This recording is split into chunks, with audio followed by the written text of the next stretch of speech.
Hello everyone সকলোকে মোৰ নতুন এটা মিনি ব্লগলৈ স্বাগতম জনাইছোঁ। আশা কৰোঁ সকলোৱে ভাল। আজি আমি ওলাইছোঁ শিৱসাগৰ নাজিৰাতে থকা অগ্নিনাভ মন্দিৰলৈ বুলি। বহু দিনৰ পৰা বাবাৰ ওচৰলৈ অহাৰ এটা আশা আছিল। আগতে এবাৰ আহিছোঁ বাৰু, তথাপিতো মানে আকৌ আহিবলৈ আশা বান্ধি ৰাখিছিলোঁ। যিটো সময় সুবিধা মিলা নাছিল বাবে আহিব পৰা নাছিলোঁ। সেইকাৰণে আজি সময় সুবিধা মিলোতে আহিলোঁ। আহি পাই আমি চাকিত ধুনীয়াকৈ তেল দি ল'লোঁ। ইয়াতে যিসকলে ঘৰলৈ তেল লৈ যাব বিচাৰে লৈ যাব পাৰে। তাতে আমি ইয়াতে 1 নম্বৰ 2 নম্বৰকৈ 4টা লাইন আছে। তাতে আমি বাবাক দৰ্শন কৰিবলৈ লাইন পাতিলোঁ।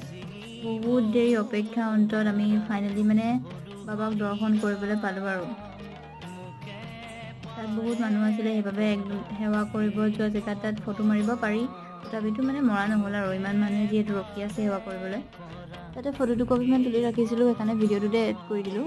যদি ভিডিঅ'টো চাই ভাল পালে তেন্তে লাইক কমেণ্ট শ্বেয়াৰ এণ্ড চেনেলটো ছাবস্ক্ৰাইব কৰি দিব। নেক্সট এটা ভিডিঅ'ত আকৌ লগ পাম, বাই বাই।